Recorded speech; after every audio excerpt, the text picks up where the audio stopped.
Hello friends, आप सबका स्वागत है बैक बेंच ऑफ फार्मेसी में। तो फ्रेंड्स, आज हम फार्माकोलॉजी का फर्स्ट यूनिट नंबर फर्स्ट करने वाले हैं और जिन्होंने ऑलरेडी ये पढ़ लिया है उनके लिए ये फास्टेस्ट रिवीजन होने वाली है। तो अब हम शुरू करते हैं।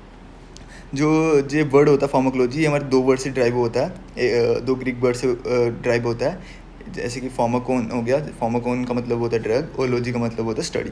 जो हम सिंपल वर्ड में अगर मुझे बोलें, एक हमारी ऐसी ब्रांच है साइंस की जिसमें हम स्टडी करते हैं हमारे ड्रग्स के बारे में, उनके सोर्स कौन से होंगे, उनकी केमिकल प्रॉपर्टी क्या होंगी। और हम इसमें मेनली हम यही पढ़ते हैं कि हमारा जो ड्रग है वो हमारी बॉडी पे क्या अफेक्ट कर रहा है और हमारी बॉडी जो है वो उस ड्रग के साथ कैसे इंटरेक्ट कर रही है। और इसमें हम एक्सप्लोर करते हैं, यही इसमें आ जाता है हमारी कि हमारी ड्रग जो है वो कैसे इंटरेक्ट करी हमारे बायोलॉजिकल सिस्टम में, जिसमें आ जाता है एब्जॉर्प्शन, डिस्ट्रीब्यूशन, मेटाबॉलिज्म और एक्सक्रीशन।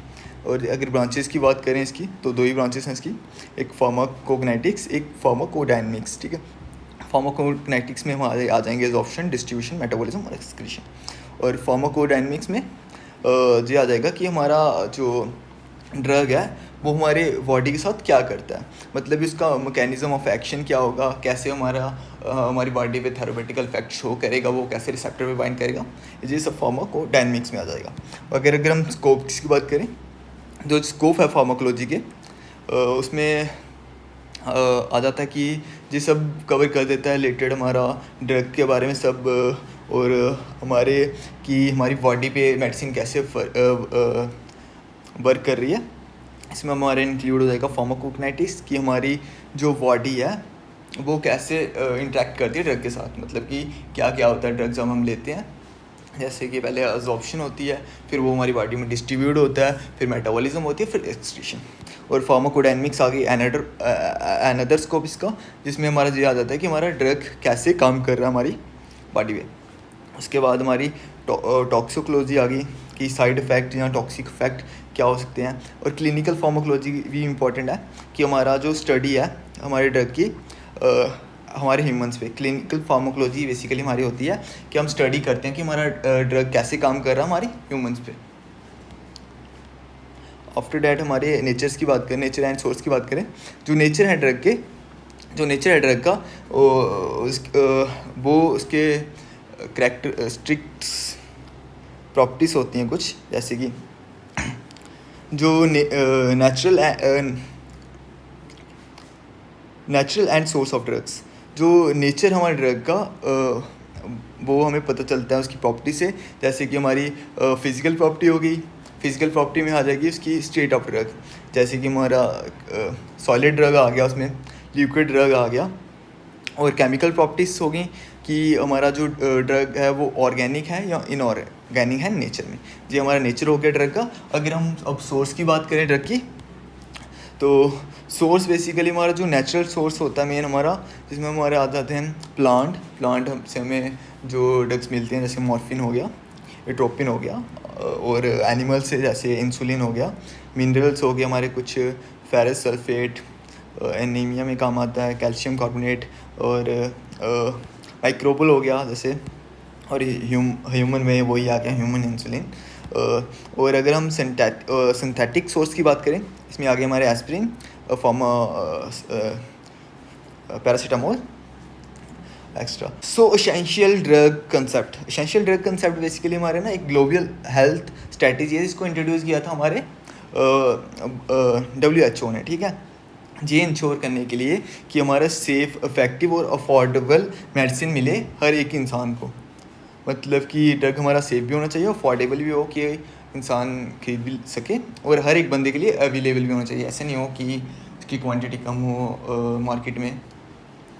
उसके बाद WHO जो है इसको डिफ़ाइन करता है एसेंशियल ड्रग्स को हमारे ऐसे कि ये हमारी जो नीड्स होती हैं, जो प्योरिटी होती है हमारे ड्रग्स की, कि जैसे कि पैरासीटामोल ज़्यादा लगती है, उसकी ज़्यादा नीड होती है मार्केट में, तो उसको कवर करता है। और अगर इसकी प्रिंसिपल्स की बात करें, जो एसेंशियल मेडिसिन है वो अवेलेबल होती है हमारी all time in sufficient quantity में। मतलब हमारी ऑल टाइम हमारी सफिशिएंट क्वांटिटी में मार्केट में होनी चाहिए, ठीक है। उसके बाद ये कॉस्ट इफेक्टिव और अफोर्डेबल हो, सस्ती हो कि इंसान अच्छे से खरीद सके। उसके बाद सेफ़ होनी चाहिए, इफेक्टिव होनी चाहिए। और उसके बाद अगर हम बात करें तो जो एसेंशियल ड्रग है वो हमारी स्टैंडर्ड से मिलनी चाहिए, उसकी प्योरिटी अच्छी होनी चाहिए, वायबिलिटी अच्छी होनी चाहिए। और अगर हम इसकी WHO मॉडल लिस्ट की बात करें, जो इसकी सबसे पहली WHO की हमारी फर्स्ट मॉडल लिस्ट आई थी, वो आई थी हमारी 1977 में। और जो इसको फिर रिवाइज़ किया गया था, टाइम टू टाइम रिवाइज़ किया गया। और जो हमारी जो इसकी करंट जो लिस्ट है वो है 22 लिस्ट आ गई है इसकी 2021 में। और इसमें 439 इंटाइटिस आ जाती हैं और 41 फिक्स जो डोज कम्बिनेशन आ जाता है। फिक्स डोज कम्बिनेशन हो जाता है हमारे कि 2 ड्रग्स को हम एक साथ देते हैं, जिससे उसका अच्छा इफेक्ट शो होता है हमारी बॉडी में। उसके बाद नेशनल लिस्ट आ गई हमारी एसेंशियल मेडिसिन की, जी इंडिया ने रिलीज़ की थी अपनी नेशनल एसेंशियल ड्रग लिस्ट इन 1996 में। और इसको रिवाइज़ किया गया 2021 में, 2015 में। और इसको टाइटल भी दिया गया national list of essential medicine.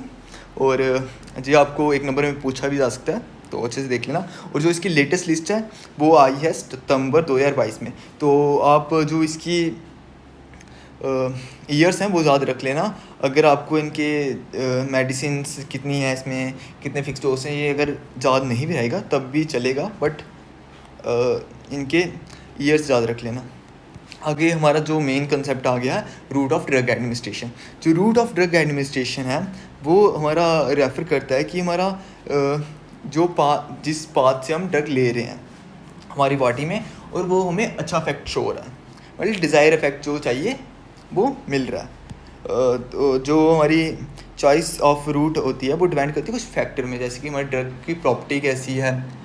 कुछ हम इंट्रावेनस दे देते हैं, कुछ हमारी जेल्स जो होती हैं वो हम टॉपिकली स्किन पे अप्लाई कर देते हैं।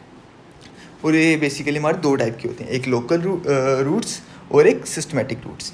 जो लोकल रूट आ गई वो बेसिकली हम जहाँ पे हमें पेन जहाँ पे उसकी नीड है ड्रग की, वहाँ डायरेक्ट अप्लाई कर देते हैं। और जो हमारा सिस्टमेटिक रूट है, जिसमें फर्स्टली हमारा जो ड्रग है वो हमारा सिस्टमेटिक में हमारा ड्रग पहले ब्लड स्ट्रीम में जाता है। तो हम इनको एक एक करके देख लेते हैं। Topical route of drug administration में हमारा आ जाता है कि हम अप्लाई करते हैं हमारी मेडिकेशन सीधे स्किन पे अप्लाई करते हैं, और वो अपना इफेक्ट शो करती है उसी स्पेसिफिक एरिया पे जहाँ पे हमने इसको लगाया हुआ है। जो हमारी डायरेक्ट अपना एक्शन शो कर देती है। आफ्टर डैट हमारा आ गया डीपर टिश्यू। इसमें हम बेसिकली क्या करते हैं, जो ड्रग एडमिनिस्ट्रेट किया है ना वो हम डायरेक्टली डिलीवर कर देते हैं हमारी टिश्यू के नीचे, स्किन के नीचे टिश्यू में, ठीक है।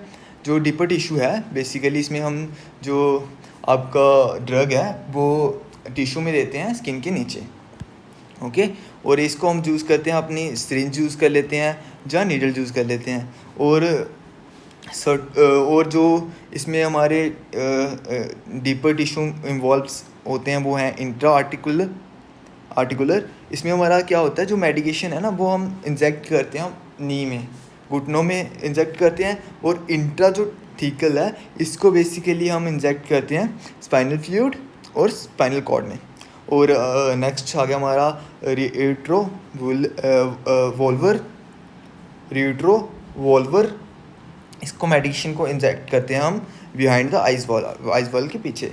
और इंट्राफ्यूलर आ गया, जो हमारा जो ड्रग है इसको इंजेक्ट करते हैं हमारे प्लूरल कैविटी क्या होती है? प्लूरल कैविटी होती है जो हमारी चेस्ट और लंग्स के बीच में स्पेस होती है, उसको हम बोलते हैं प्लूरल कैविटी। और इसमें हम इंजेक्ट करते हैं ये वाला ड्रग। आगे हमारा इंट्रा आर्टरियल। जो इंट्रा आर्टरियल और इंट्रा आर्टिकुलर ये दोनों अलग अलग हैं, आप देख लेना, ये दोनों अलग अलग हैं, ठीक है। जो इंट्रा आर्टरियल रूट है ना, इसमें बेसिकली ना हम 2 ही चीज़ हमारी बॉडी में होती हैं, एक वेन्स होती हैं, एक आर्टरियल रूट होता है। वेन्स जो होती हैं हमारा जो ब्लड को हमारे हार्ट तक पहुँचाती हैं, और जो आर्टरीज होती हैं ये हमारी जो आपका ब्लड है उसको हमारी हर एक ऑर्गन तक पहुँचाती हैं। तो हम ये आर्टरी में डाल देते हैं और ये आर्टरी से हमारा ड्रग जो है उस स्पेसिफिक ऑर्गन में पहुंच जा रहा है। जैसे कि हमें हाथ में देना है तो हम हाथ की आर्टरी में डाल दे रहे हैं, वो डायरेक्ट हमारे हाथ में पहुंच जाएगा। और ये हमारा जो मेथड है इंश्योर करता है कि हाई कंसनट्रेशन रहे ड्रग की जो रीच कर रहा है टारगेट एरिया को, ठीक है, और मिनिमाइज हो जाए हमारा अफेक्ट।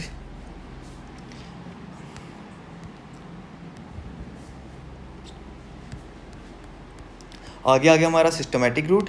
सिस्टमेटिक रूट में हमारे 3 आ जाते हैं, एक इंटीरियल, एक पेरेंटल और एक अदर, ठीक है। हमारा जो सिस्टमेटिक रूट है बेसिकली इसमें क्या होता है, इसमें हमारा जो ना ड्रग है वो हमारा अब्जॉर्ब होता है हमारे ब्लड स्ट्रीम में, उसके बाद डिस्ट्रीब्यूट होता है हमारी बॉडी में और उस साइड में जहाँ पे उसका एक्शन होना है, ठीक है। तो रूट में पता क्या होता है कि हमारे जो ड्रग एडमिनिस्ट्रेट कर रहे हैं वो हमारे जीआईडी ट्रैक्ट से होते हैं, ठीक है।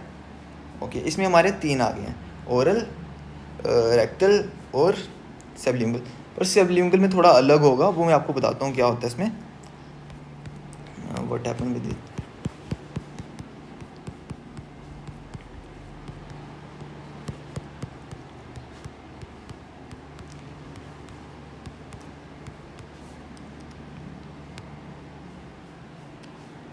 ओरल रूट आ गया। जो ये रूट होते हैं मोस्ट कॉमन और कन्वीनियंट मेथड होता है। ओरल रूट बेसिकली जो हम मुंह से लेते हैं और जो हमारे जीआईटी ट्रैक से होके सीधे ब्लड स्ट्रीम में जाता है और उसके बाद जो जहाँ पे इसको अपना एक्शन शो करना होता है वहाँ पे डिस्ट्रीब्यूट हो जाता है। और ये दोनों डोसेस फॉर्म में होता है, सॉलिड भी हो सकता है, लिक्विड डोसेस फॉर्म में हो सकता है। लिमिटेशन की बात करें, स्लो रेट ऑफ एक्शन होता है इसमें, अनकॉन्शियसनेस नहीं, अनकॉन्शियस और वोमिटिंग हो रही थी, इस पेशेंट को उसको नहीं दे सकते। और इसमें फर्स्ट पास मेटाबॉलिज्म भी होता है। फर्स्ट पास मेटाबॉलिज्म होता है कि जो हमारा जो ड्रग है वो हमारे ब्लड स्ट्रीम से पहुंचने से पहले ही थोड़ा मेटाबोलाइज होता है हमारे लीवर में। अब आगे हमारा sublingual route. Sublingual route basically इसमें हमारा ड्रग को हम टंग के नीचे रखते हैं, वो डिज़ोल्व हो जाता है, टंग के नीचे रखते हैं। इसमें हम जो भी हमारा ड्रग है और वो हमारा ब्लड स्ट्रीम में पहुंच जाता है, जो कि हमारी जो रिच नेटवर्क होता है ना, जो ब्लड वेसल्स होती हैं हमारे टंग के नीचे, उनसे अब्जॉर्ब होके, और ये फर्स्ट पास मेटाबॉलिज्म को अवॉइड करता है। और इसमें बेसिकली ड्रग हमारा लिपिड सॉल्युबल होना चाहिए, ओके। आगे रेक्टल रूट आ गया। ये हमारा इसमें हम रेक्टम में डालते हैं ड्रग को, और बेसिकली ये उन पेशेंट्स को देते हैं जो कि जिन्हें वोमिटिंग हो रही हो या जिनको होश ना हो। उसके बाद आ गया हमारा पेरेंटल रूट। पेरेंटल रूट में हमारा आ गया, इसमें हम ड्रग एडमिनिस्ट्रेट करते हैं ड्रग को इंजेक्शन से और बाईपास करते हैं जीआईडी ट्रैक से। सॉरी, जो पेरेंटल रूट है बेसिकली इसमें हमारा जो ड्रग है उसको हम इंजेक्शन से देते हैं, और ये जो बाईपास कर देता है हमारे गैस्ट्रोइंटेस्टाइनल ट्रैक को, जीआईडी ट्रैक को बाईपास कर देता है। इसमें हमारा आ जाते हैं हमारे इंट्रावेनस, इंट्रामस्कुलर, सबक्यूटेनियस और इंट्राडर्मल। इंट्रावेनस में आ गया हमारा, ये हमारे जो इंट्रावेनस रूट है इसमें इंजेक्ट करते हैं हम ड्रग को हमारी वेन्स में सीधे, और ये हमारे ब्लड स्ट्रीम में पहुंच जाता है। इंट्रावेनस रूट की 100% बायोअवेलेबिलिटी होती है। ये एक फास्टर वे है डिलीवर करने का मेडिकेशन, ठीक है, जो हम नसों में लगाते हैं इंजेक्शन सीधे। और इसका ड्रग का जो एंगल है ना 25 एंगल्स पे हम इसको लगाते हैं। आफ्टर आ गया हमारा इंट्रामस्कुलर। इसको हम ड्रग जो इंट्रामस्कुलर होता है ना, इसको हम 90 एंगल पे लगाते हैं, और ये बेसिकली हमारा इंजेक्ट करते हैं मसल्स में, मसल टिश्यू में लगाते हैं, और ये हमारे ब्लड स्ट्रीम में पहुंच जाता है क्योंकि मसल्स में अच्छी ब्लड सप्लाई होती है, और ये हमारी हेल्प करता है जल्दी एब्जॉर्ब होने में। और सब ट्यूनस इंजेक्शन जो होता है स्लोअर होता है इंट्रावेनस एडमिनिस्ट्रेशन से।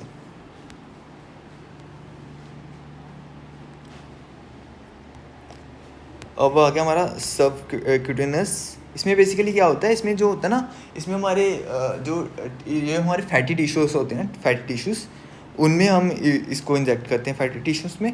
बट जो सबक्यूटेनियस होता है ना, ये स्लोली एब्जॉर्ब होता है। मतलब ये अगर हम कंपेयर करें इंट्रामस्कुलर या इंट्रावेनस, इन दोनों से स्लो होता है। और वही लिखा हुआ है कि लॉन्ग एक्टिंग मेडिकेशन है और ये ज़्यादा टाइम तक हमारे ब्लड स्ट्रीम में रहती है, और इसके बाद इसको देने का जो एंगल होता है वो 45 होता है।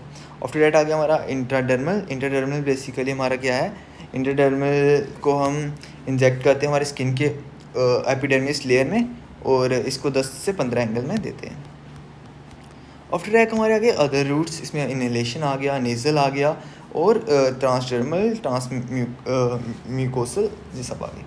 अब हमारी इनहेलेशन की बात करें, इनहेलेशन जो रूट है इसमें हम एडमिनिस्ट्रेट करते हैं ड्रग को गैस की फॉर्म में, वेपर्स की फॉर्म में, रेस्पिरेटरी ट्रैक के थ्रू, ठीक है जी। हम ना लंग से हमारी ब्लड स्ट्रीम में जाता है, ओके। और जो नेज़ल होते हैं ना, इसको हम बेसिकली हमारे जो डिलीवर करते हैं हमारी नेज़ल कैविटी के थ्रू, ड्रॉप हो गया, इन्हेलर हो गया, इनकी वजह से हमारे नाक के थ्रू हम इनको करवाते हैं और हमारी ब्लड स्ट्रीम में पहुंच जाते हैं।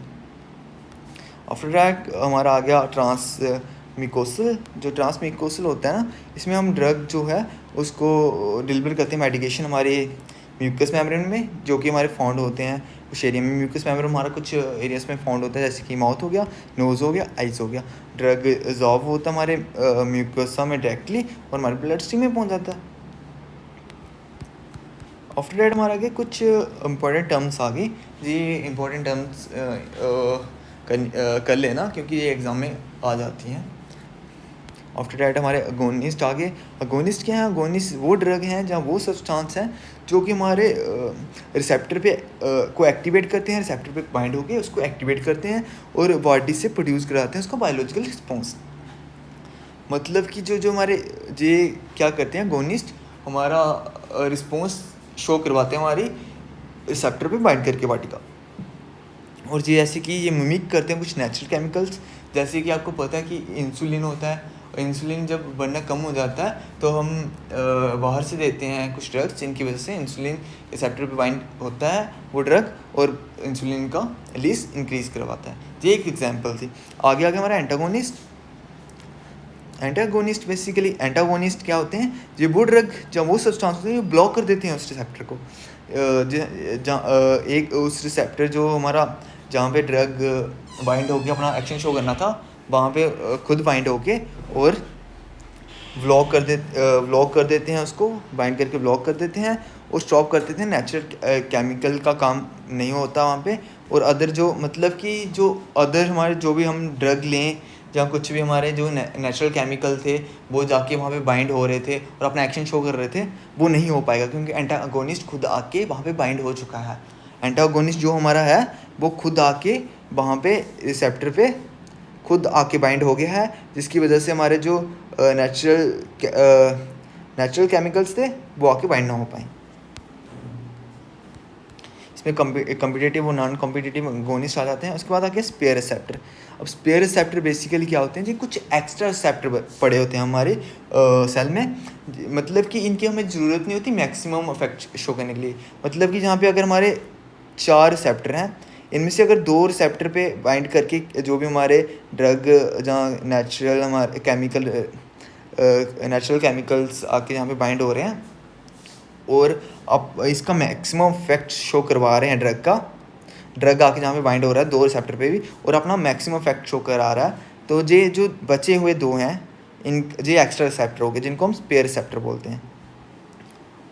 आगे मेरे एडिशन में बेसिकली हमारी एक स्ट्रॉन्ग और अनकंट्रोलेबल डिज़ायर होती है।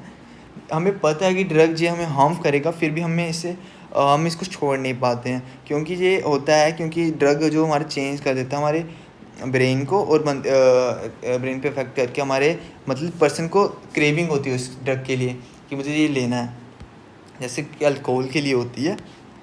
आफ्टर डैट डिपेंडेंस होगी। डिपेंडेंस में क्या अंतर है एडिशन और डिपेंडेंस में?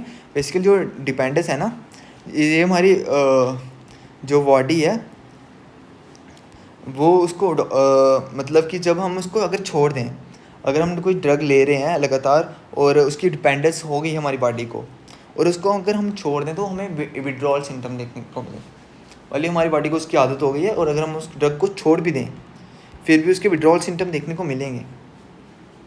आगे हमारा गया टॉलरेंस। टॉलरेंस क्या है? टॉलरेंस का मतलब ये है कि जो हम पहले पर्सन को पहले से टाइम के साथ साथ पर्सन को पहले से ज़्यादा डोज चाहिए ड्रग का सेम इफेक्ट शो करवाने के लिए। जैसे कि पहले हम 1 टिक्की दे रहे थे पर्सन को, उसको एक अच्छा मतलब कि जो उसको डिज़ायर इफेक्ट था वो मिल जा रहा था। फिर हम उसको अब टॉलरेंस की वजह से हमें उसको 2 टिक्के देनी पड़ रही हैं। ऐसे टिक्कियाँ नहीं होती, मतलब डोज बढ़ा दे रहे हैं हम। हाँ, डोज ज़्यादा देना पड़ रहा है सेम इफेक्ट को अचीव करने के लिए। जो यहाँ पे इफेक्ट मिला वो ही अचीव करने के लिए हमें ज़्यादा डोज देना पड़ रहा है। आगे तीसरा उसके बाद आ जाता है हमारा टाइकोफैलेक्सिस। इसमें क्या होता है? इसमें हमारा जो ना ड्रग अपना काम करना ही बंद कर देता है। ड्रग काम करना बंद कर देता है। कुछ टाइम हम ड्रग को ले रहे हैं, उसके बाद वो हमारे बॉडी पे काम करना ही बंद कर दे रहा है।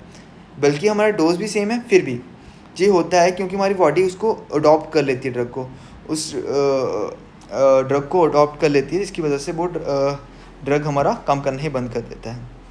और लास्ट जो कि हमारे इम्पॉर्टेंट भी है, पिछली बार लास्ट टर्म जो कि हमारी इम्पॉर्टेंट भी है और पिछली बार एग्ज़ाम में भी देखने को मिली थी। जी आगे हमारी इसमें हमारा क्या होता है? इसमें आइडोसेनक्रेजी में प्रोनाउंसिएशन गलत कर रहा हूँ, मेरे को पता है। और इसमें क्या होता है? जो हमारा पर्सन है वो मतलब कि एक उसको अनयूजुअल जहाँ ऐसी रिएक्शन देखने को मिलती है हमारे उसकी बॉडी पे ड्रग्स की वजह से, जो कि वो लोग एक्सपीरियंस नहीं करते हैं। ये क्यों होता है? ये रिएक्शन ना ही डोज के रिलेटेड होती है कि डोज ज़्यादा दे दिया, ना कोई इसको एलर्जी है इसलिए हो रही है। ये हो रही है क्योंकि पर्सन की अलग बॉडी की केमिस्ट्री अलग है, जिसकी वजह से हमारा ड्रग जो है वो उसको कुछ ऐसा एक्सपीरियंस करवा रहा है, कुछ ऐसा फैक्ट शो कर रहा है जो कि और बॉडियों में किसी और की बॉडी में देखने को नहीं मिलता।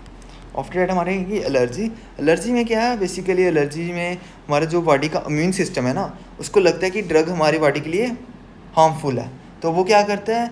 वो कुछ सिम्टम दिखाता है, जैसे कि रैशेस होगी, इचिस होगी, स्पेलिंग होगी, और कभी कभी ये बहुत ज़्यादा सीरियस हो जाता है, जिसकी वजह से सांस लेने में भी दिक्कत होती है। तो आज के लिए इतना ही। अभी नेक्स्ट वीडियो में हम पूरा यूनिट कंप्लीट कर देंगे, तो आप चैनल को सब्सक्राइब कर लो और हम नेक्स्ट वीडियो में जल्दी कंप्लीट कर देंगे ये पूरा यूनिट।